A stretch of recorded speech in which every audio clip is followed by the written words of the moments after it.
Hello, thank you everyone. Welcome. We do appreciate you joining.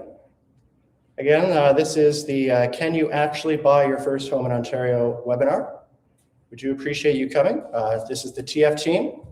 My name is David. I'll be your host this evening. We also have Pierre Tomacek, the president and founder of TF team. We have Kevin, APS Mortgage Ambassador, and Laura, an agent with Bright Realty. So again, my name is David, and I'm here to introduce these people and just sort of bring you up to speed on what you can do here in Ontario. And as a first home buyer myself, I'm looking forward to the opportunities that we do have to learn about the market here. So how many of you feel like buying a first home is sort of something for later, you know, when you're ready, when you have more money, or when life slows down a little bit? If that's you, then you're not alone. Many people do think that the biggest obstacle is money, but here's the truth, it's actually not. The real challenge is having a clear plan. Without one, it's easy to feel stuck, overwhelmed, or like it'll never happen. Today, we're going to take you through what it actually takes to buy your first home, step by step, again with Pierre Tomacek of TFT team, Laura Van Det of Bright Realty, and we also have, of course, Kevin Huang of APS Mortgage Ambassador. So, again, I'm sort of in this position myself. My wife and I are looking to buy our first home very soon. We are taking some of these examples that we're learning here to heart, and we are talking with a financial services team in order to get that dream of ours off the ground. So we are looking at a time where there's great uncertainty. We're not quite sure where the market is going and what might happen from what happens down south. We are definitely impacted by our neighbors. But at the same time, if we have a proper plan, we should be able to weather out any of those storms. So today we're going to take you through that plan and to show you how you yourself can get into that home that you can get into for that first time. So if you've ever wondered if you're really ready or if buying a home is even possible, stick with us because this webinar is about showing you how you can go between dollars to dreams. So Pierre, why don't you bring us in? We're going to talk about, of course, first home buyers here. And if you could just bring us through, we'd love to chat with you. Thank you. Thank you, David. And yes, so my name is Pierre Tomacek. I am the founder of the TF team. And today, what we're going to look at is kind of the process to making your dream a reality. So we have various partners. So it's not just the Pierre team. It's really a partnership. So we've got, as David mentioned, Kevin Hong, who was a former mortgage broker professional. He's moved on to bigger and better things. So he will talk to us from his former role in terms of approving mortgages. And we also have Laura Van Det, who will also is a real estate broker from the Hamilton region, but she does great things all over the GTA. So we're going to look at it from the perspective of now that we've got this down payment, what could I actually buy? So let's kind of look at today's agenda. Or the webinar objectives is to understand the importance of a financial plan, understand the bank's lending criteria, because if we're armed with knowledge, we'll be better equipped to make our dreams come true, understand the mortgage process, and also understand the home buying process. So, we always talk from the TF team, we always talk about the importance of planning. It's not just kind of we do things willy-nilly. We look at the big picture because your home is going to be the biggest purchase that you'll ever probably make.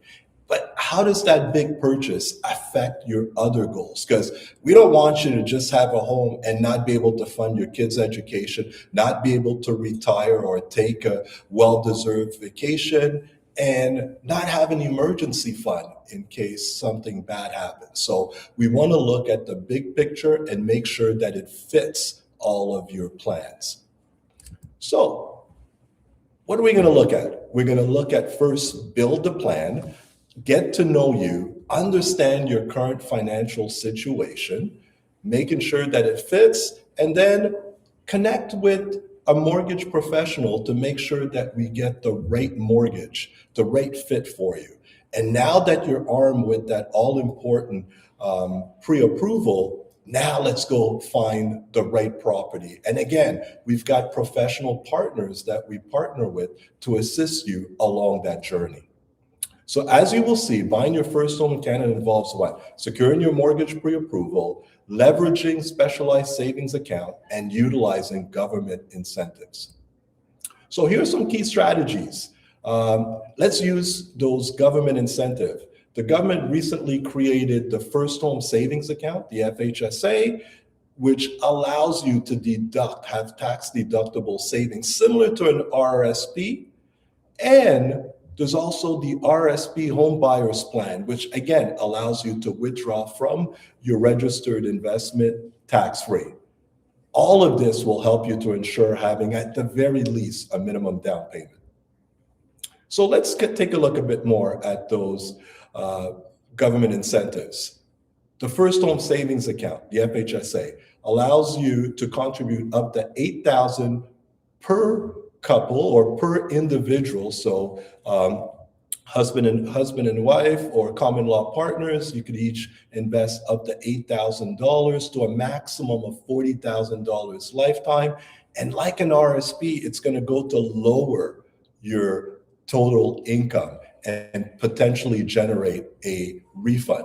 And you could withdraw from your FHSA tax-free towards the purchase of your first home. So important to consider having the FHSA. And then second, if you already have an RSP, contribute to your RSP, get the tax deduction, and you'll have the ability to withdraw up to $60,000 per individual from your RSP. Unlike the FHSA, that money from your RSP home buyer's plan that you withdrew has to be repaid over a 15-year period. You could pay it off sooner, but at the very least, you have to repay it over 15 years. One thing to remember about the RSP, if you're going to do this and we want to act now in terms of taking advantage of the opportunities that we'll talk about, you want to make sure that the money in your RSP stays there for at least 90 days, which will allow you to take advantage of the deduction and also take advantage of withdrawing it tax-free towards your home purchase. Down payment requirements, we'll talk about that. For homes under $500,000, you need at least a minimum of 5% down, so that's $25,000. For any homes above $500,000, the first $500,000 is at 5%. Anything above that will be 10%. If you're going to have a down payment of less than 20%, it's going to require mortgage default insurance from CMHC. So there'll be an added cost added on to the mortgage. You also want to budget for closing costs, and you also want to make sure that you've got a decent credit score. You want to boost your credit score before you embark on this journey. So all this is part of the plan. All this is to make sure that you've got what it takes. And then we could look at going to that second step. So we're going to look at an example. We've got Jack and Jill. Jack is 30, Jill is 28. They have a young daughter, Aaliyah, too. Jack earns $60,000 a year, and Jill makes about $65,000. They have very little debt and some savings, but they're not sure if they could afford their first home. So they would love to buy their first home, and location is not that important, right? So as long as they can get their first home. So let's take a look at that. So now that you've met with either myself or your financial planner, and we look to see that everything fits in, what's next? What's next is Kevin. So I would hand you over to my friend Kevin, and he'll walk you over the bank's lending criteria. Hey, everybody. So I just wanted to just lead off by talking about some of the banks. And as a former mortgage agent myself, we work directly with all the different lenders. some A lenders, B lenders, and privates as well. And essentially, what the bank's lending criteria is that the borrower has to be able to pay this back, right? The borrowed funds back. So there's a lot of different things that they look at, metrics, but the main one everyone talks about and knows about is the credit score, right? The credit score is basically a score that tells how on time everyone or the borrower has been paying over time. And to touch more upon the willingness and ability to pay, your ability comes from your income, your job, how stable it is, how much income you're actually earning, because the lender will be able to figure out at that stage whether you're going to be worthy for that loan or not. The banks look at your existing loans, such as credit cards, car loans, and student debts as well. So they also look at all the things and think about how that impacts additional borrowing debt, right? Because if you have existing debt and you're taking on more debt, it's going to be a lot harder to climb that mountain and have more debt to pay. And then the last thing we're going to be talking about here is about the mortgage stress test. So this is simply whatever the rate is that you're being approved for plus two extra percent, because they want to have a conservative metric to be able to see if you can qualify if the interest rates do increase over a period of time. So those are the four main things that the banks look at or lenders look at when they're evaluating lending criteria. So we're going to be jumping into an illustration, and before we jump into that illustration, we have to give a disclosure statement, because in the next examples, we're not saying that this is what you would qualify for, but due to confidentiality, and everyone's situation is very different. We can't do a one size fits all for everyone. This is what a potential pre-approval could look like under these set of circumstances. So let's just add on to what Jack and Jill's situation previously was from the previous slides. And Jack and Jill, they both earned $125,000 collectively, because Jack earned $65,000 and Jill earned $60,000. And we did talk about the fact that they didn't have much savings. So what I did was I bolded and underlined the key words that we need to focus on, right? That impact the pre-approval or the approval process for what you could be approved for. And the first word that's bolded and underlined is down payment. Because Jack and Jill don't have much savings, the down payment needs to come from somewhere. And in this circumstance, the down payment comes from their parents. So it's going to be a gifted down payment. They essentially didn't have much debt. So they have a $2,400 credit card bill, that they bought some items, maybe they went on vacation, but that bill is going to be paid on the next statement date.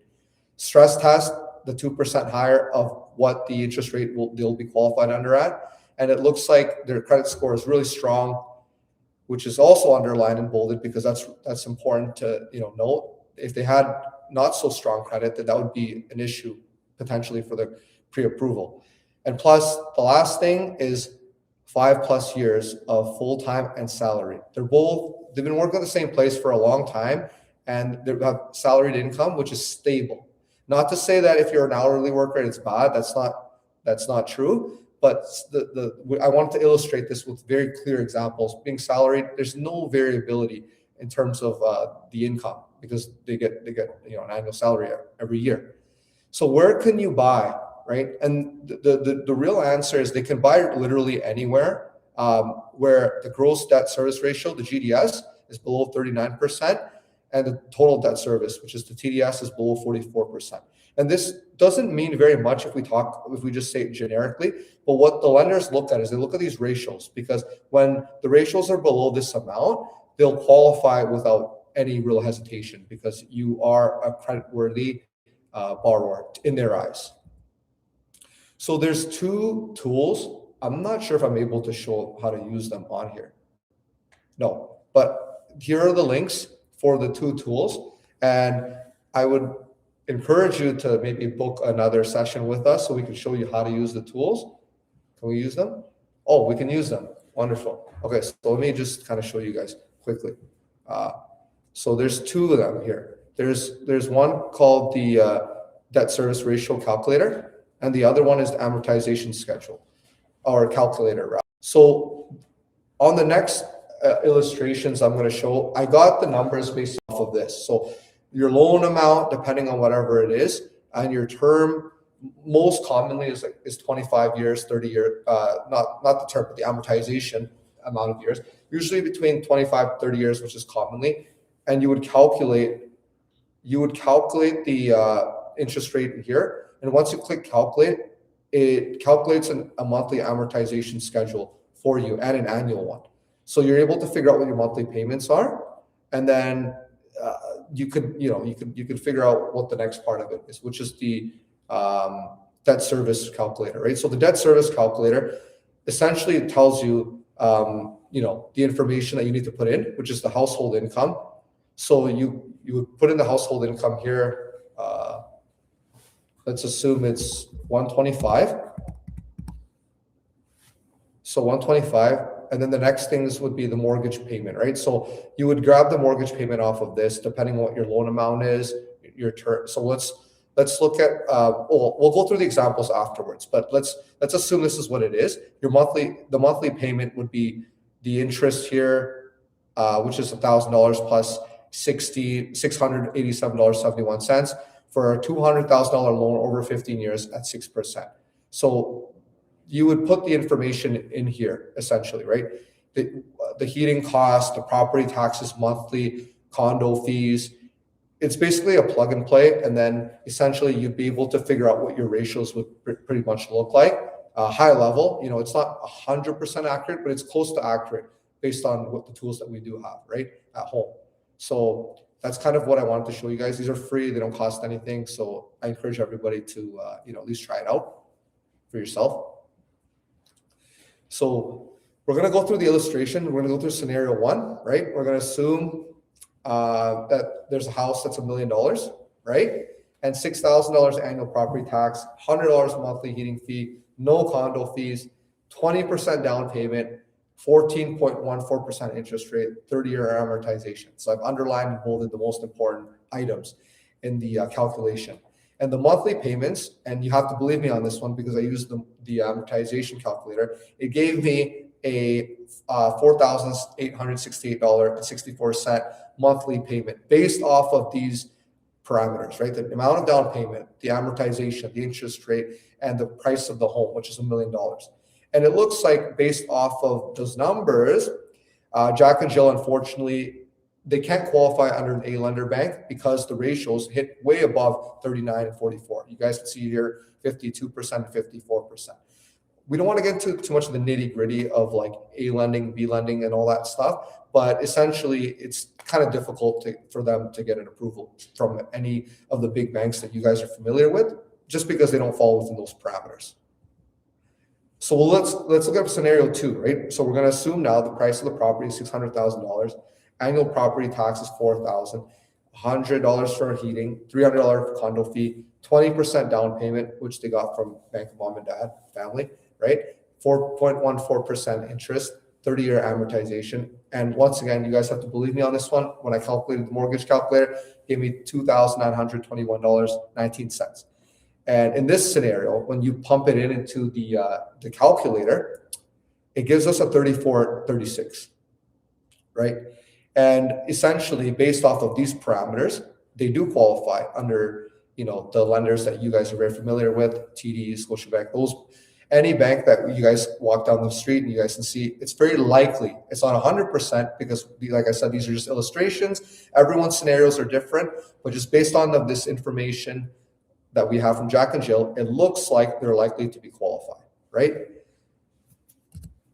So now you have your pre-approval. And you know what you can afford. What does it actually look like? And I'm going to ask Laura here to show some of the properties that are available that fit into that criteria a little bit better. So we're going to pass it off to Laura so she could jump in. Thank you, Kevin. Thank you. I'm Laura Vandette, and I've pulled a couple of active listings that are available for sale in Hamilton right now. So they're actively on the market. They're available for offers and for purchase. And the house, so we have an example. It's a townhouse. It's 11 Stockbridge Gardens. The price is $574 list price. So oftentimes, you know, as a buyer, you may try to negotiate that a little bit. Property taxes are almost $4,000 a year, and monthly additional fees are about $160. So oftentimes with a row house or a townhouse, there's a property manager that removes the snow, and that's what that would likely be for. So with that, you are able to purchase a 2-bedroom home in this scenario, 1 full bath, 1 half bath. There is a link there, so if anybody's interested, we can maybe provide that afterwards. And that would be one scenario. It's a beautiful, the photographs are in there, and you can find out more information. So I think that is one example. Perfect. Another one would be a condominium. So everybody's situation is quite different. We're working with Jack and Jill and their 2-year-old today. This happens to be a 1-bedroom condo. However, with a toddler, it's quite a large unit. So you could anticipate staying there for a couple of years and then perhaps move on. This listing is listed for $550,000. It is important with a condominium. Professionals like Kevin will advise you if you're considering a condo or something with additional expenses. They'll recommend that you provide that information to them so they can factor that into your monthly payment. I may be using the wrong terms, but Kevin maybe can correct me after, but it is important to factor those extra expenses. This is 1 bedroom, 1 bath. It does have a parking spot, and it's in a beautiful residential area. So all of these examples are in Hamilton, Ontario. Beautiful residential neighborhoods for the most part. The 3 examples that I chose, one is near Locke Street in Hamilton, it's a really popular neighborhood. You're close to the Royal Botanical Gardens, some beautiful areas. This one is in an area very high residential, close to a lot of restaurants, a beautiful large park. And I think there's one more. Okay, yes, 33 Oxford Street. This is a detached house. It is 4 bedrooms. It is 1 full bath, 1 half bath, and the list price is $649. So a 4-bedroom home, that's pretty nice. That would be an example of one that if you needed a lot of space, that would be a great one to start with. And if you needed to upgrade it over time, although I don't believe it needed particularly a lot of upgrades, but that would be a great starter house if you plan to have, a larger family or something along those lines, and you needed an home office, something like that. Let's see here. So we're going to then submit. I'm just going to go back a little bit. No, that's okay. When you have entered the process of purchasing a home, like Pierre said, you want an overarching plan. And like Kevin said, you want to find out what specifically you qualify for. And then when you're working with a real estate agent, you're going to dream about what it is that you want long-term. And if you're doing it with somebody else, you can dream together and kind of try to get on the same page, whether location is important to you, whether being close to schools with high scores is important. There are all the factors that you will consider. And then there's like the next few steps. You're going to, I said, we're going to get your financing in order, right? Okay, thank you. After that, we are going to go explore without any really obligation. We're going to look at what options are available within your price range. And we are going to talk about some of the things you may want to be aware of when you're looking at homes. We're going to submit offers. And hopefully one of them will be a good fit. We'll negotiate back and forth. And then there's a couple of other steps, but let me just maybe check the next screen and see. Okay, yeah, so this is actually, once you do receive an accepted offer, we're going to send all of the paperwork back to someone like Kevin, the person you're working with for your mortgage. They're going to evaluate the home itself and make sure that it suits the lender, let's see here. We're going to inspect it for market value, property condition, location, and resale. So anything that the bank needs to know to make sure that their equity is secure when you purchase that home. Let's see here. This is the final underwriting review. So maybe that's a cue. I will pass it back to you, Kevin, or Pierre, but okay.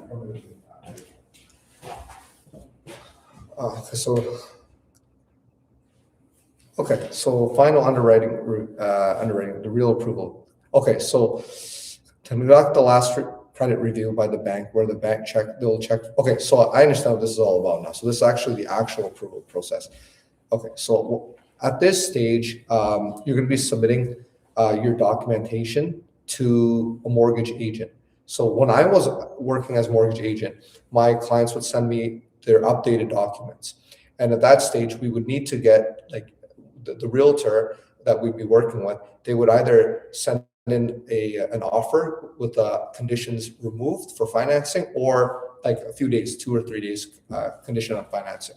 So at that stage, get all those documents. So from what I recall, this was a process in which you get this approval, but it had the conditions in which we would have to get the income and everything all finalized. And then at that stage, once you have everything fulfilled, you basically would get funded. So on closing, all the money and they would get wired over to the lawyer trust account and all that stuff, and then your lawyer sort of deals with all that stuff. So this is just talking about the final, I guess, like you could say, getting funded at the very end. But you do need that, to be able to buy the property. Pre-approval is not enough. Pre-approval literally just means the pre-approval before shopping, but you need to get the funding in order. And the down payment. So we got to, so the part that's really important is down payment, right? So we use Jack and Jill as, their situation, but everyone's situation is a little bit different. Pierre talked about the whole FHSA, TFSA, if you have savings in your account, but the down payment needs to come from legitimate sources, right? It needs to come from, even in a sale of an asset, you can sell your stocks and another property as well, but it can't be, it needs to be sourced because we can't have anti-money laundering issues, right? And illegal funds. So that's something to really highly consider. And usually one of the funding conditions that is very common is to have at least 1.5% or more after closing, right, of the purchase price of the property, because they want to know, the lenders want to know that you're not completely like broke after and you have nothing else, and you're going to be eating like instant noodles basically, right? They want to know that you're going to at least survive. So that's really important, the down payment and the closing. So if you're not sure whether you're ready or not, and the next step isn't necessarily to buy right away, click the next button to buy, but to get more information and clarity. So I encourage everybody to do more research, reach out to other professionals as well, reach out to the TFT team, because the TFT team has a lot of resources in order that can help you set up calls and get more information. And none of this will cost anything except a little bit of effort on your side. So I highly encourage everybody to set up calls. I have a very strong team of agents that are always readily available to give you guys pre-approvals. I was an agent myself. Right now, I still am part of the team as a mentor for first-time home buyers. That's what I've stayed on my team to do.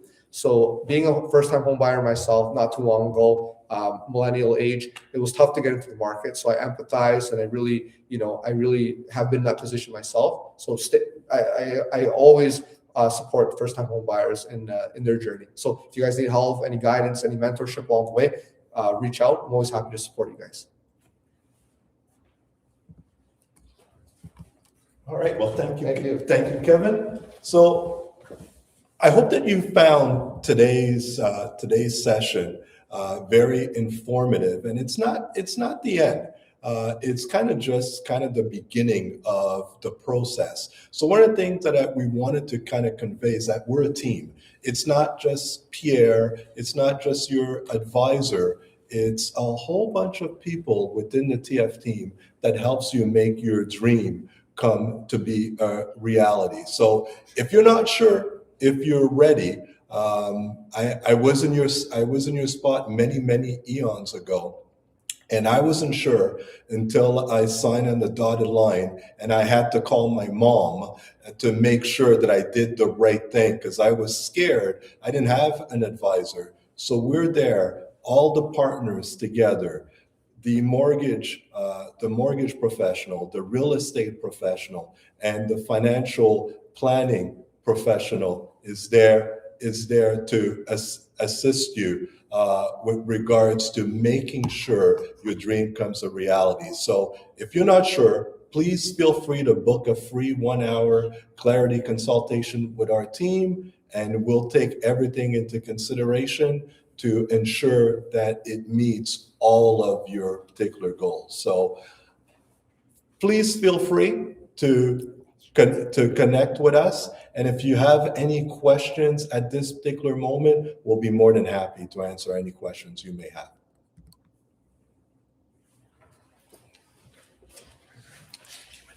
So thank you again for joining us.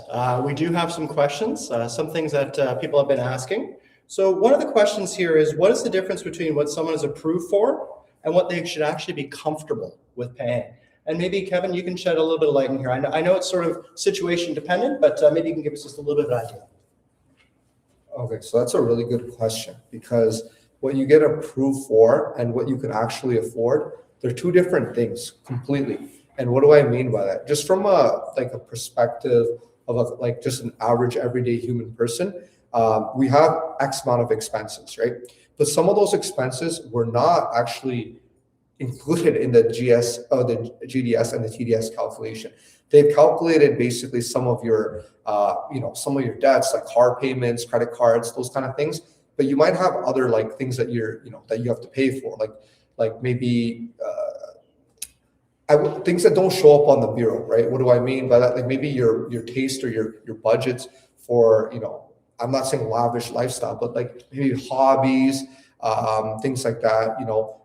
You spend money doing those things, and those are not calculated in there. So you're qualified with the pre-approval, but it's kind of like touching the edge of what you're comfortable to pay. Well, yeah, you're approved. You're approved for that $600,000 home, but we look at those monthly payments that Jack and Jill had. It was about almost $3,000. Okay, you can pay that $3,000, but what's left after that goes towards those other items, and your lifestyle. Emergency fund, we've never talked about the emergency fund. What about that, right? There's opportunity costs, right? When you buy a home, there's going to be an obligation towards that mortgage payment. But what about your other things like emergency, right? So those are the two differences. That's a personal question. That's something you definitely have to sit down with a financial planner. You got to sit down with your spouse or your life partner. And you also got to think about your kids as well. If you have children, what does their future look like, right? How much are you going to be putting towards their hobbies and their personal growth and things like that, right? So it's more of like a personal finance exercise for your family. And then does that fit in actually with buying a home, right? At that price, maybe Laura could find you a home that's not $600,000 and a home that's has less condo fee and less maybe we can negotiate. There's like a roof leak and we can negotiate that down $60,000-$80,000, right? So it's more of a strategy that we have to all kind of sit down and think about, and that's how I would sort of sort out that question, right? Is there other questions? Or is that the only one? Okay. Well, thank you. We're good. So thank you very much for that, Kevin. We do appreciate that input there. We do have some other questions. So another question is, of course, sort of when is the time? When is the time? It's obviously dependent on the person again, but what is something early in the process that is possibly, one of the more important things that people can do to prepare? And perhaps Pierre can sort of cover this, because it seems that if anything we're stressing today, it's that you have that plan in action. So Pierre, if you can touch on that a bit, that'd be great. Thank you.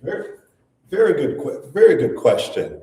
And I guess, David, you'll know my answer. When is the right time?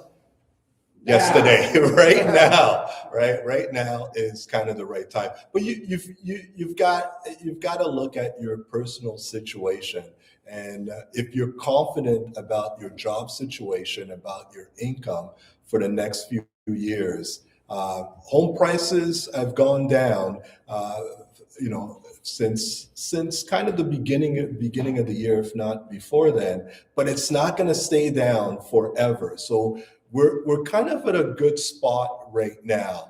Prices are down, but we're starting to see interest rates go up. So you don't want to wait too long. But again, it depends on everyone's situation. If you've got the income, you've got the down payment, or working towards that, we could work together to make sure that maybe within 6 months to a year, that you've got all the tools necessary to build up your emergency fund, build up your down payment, and be secure on your home purchase. So if it was up to me, right now it would be, but it depends on everyone's situation.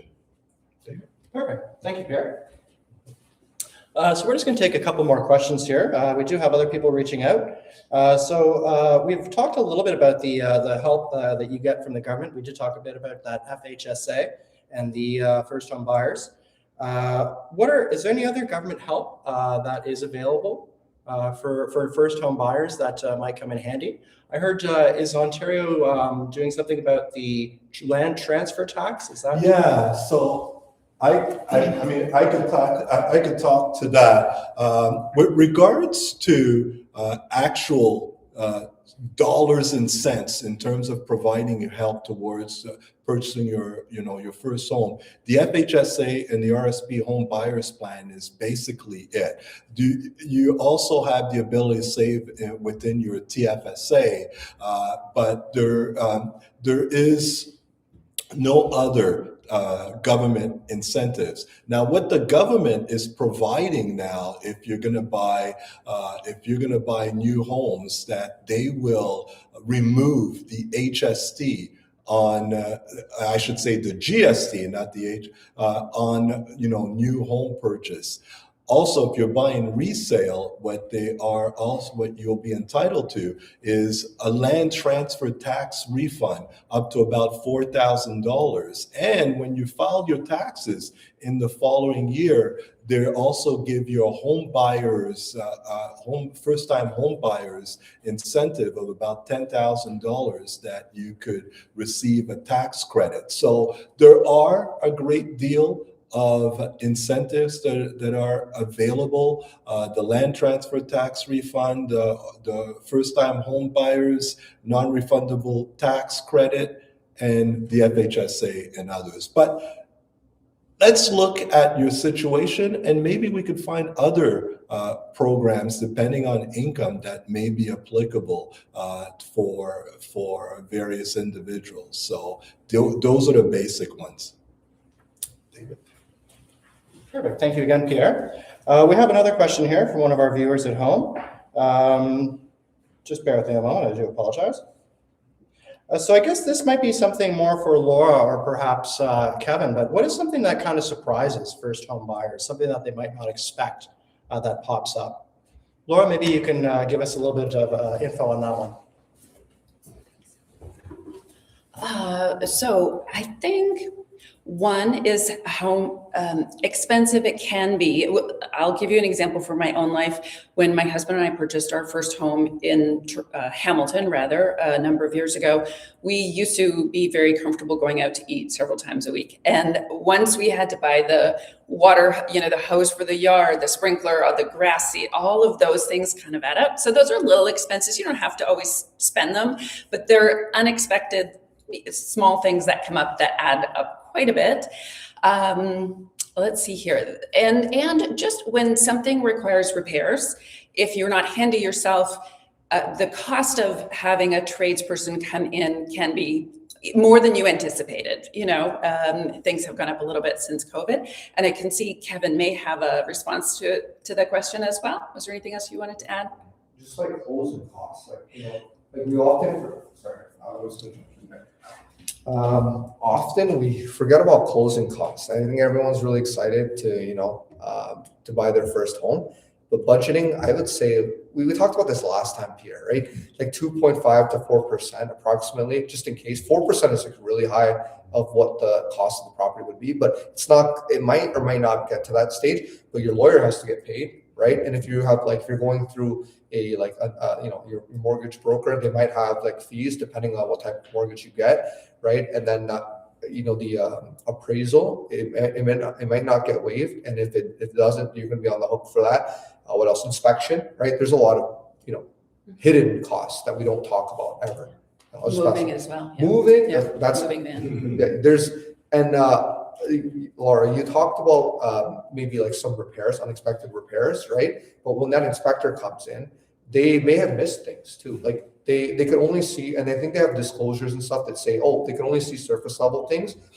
But the reality is, once you move in and you start sleeping in the house, there's going to be things that the inspection did not catch, right? So those are some realities. And we'll pass it back to Pierre or Dave.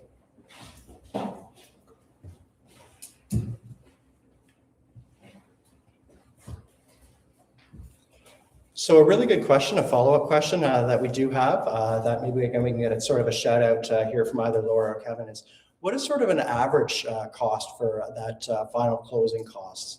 You mentioned about 2 to 4%, is that right?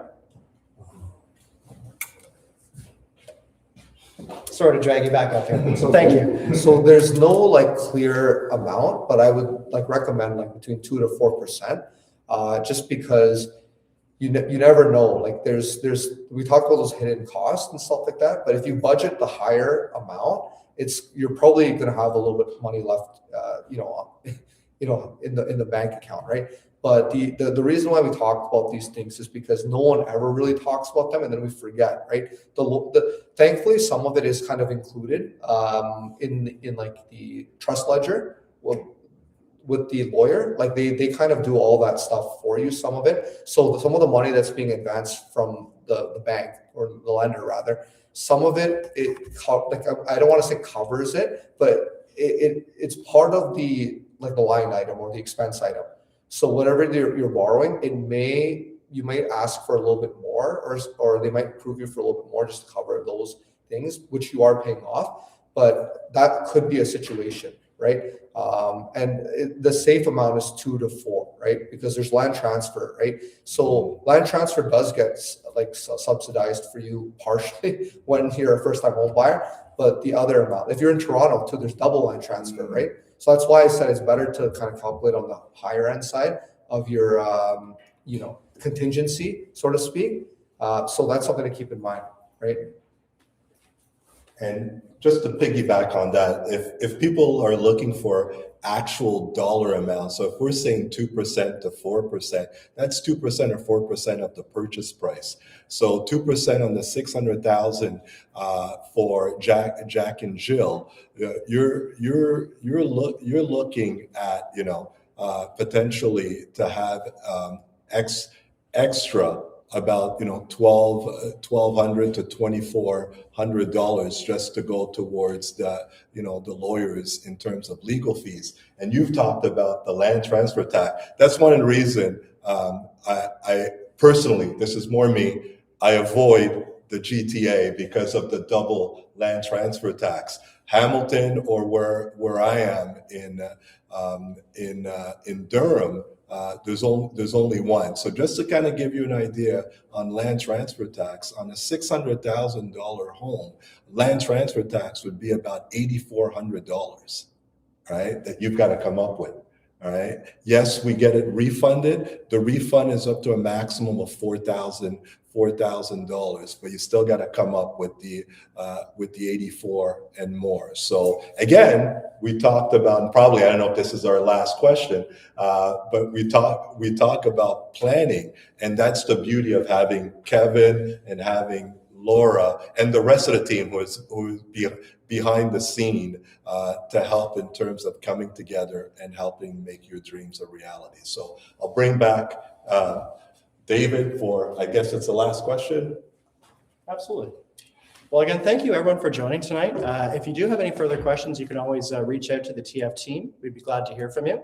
We do thank everyone for being here, of course, on our panel. The last question that we have tonight is sort of a twofold thing. So the question is, if someone's unsure of where they stand today, where should they start? And then the next question is, of course, how do we follow up and actually contact you? Oh, So Pierre, maybe you can handle that. I should have just stayed right here. Very good question. I mean, I think it says right there, scan right here, right? So just grab your phone right there and scan right here, and we will connect with you, and we will talk and look at your whole picture and identify the right partners to assist you along your particular journey. And those partners could be Kevin and also Laura. So we hope if you're not sure, then by all means feel free to connect with one of us. I could be kind of the quarterback where you connect with me, and then I will bring in the partners as need be. But your first step, just to connect with us, and we'll guide you. And if it's something that we cannot do, we'll tell you, and we'll be upfront and very transparent as to the whole process. And that process, as I like to say, is all free of charge. Right? So start now. Give us a call, and we'll be more than happy to get you on the road to purchasing your first home and have a piece of the Canadian dream. I'll bring back David. Excellent. Thank you again for joining us tonight. Take care and have a great night.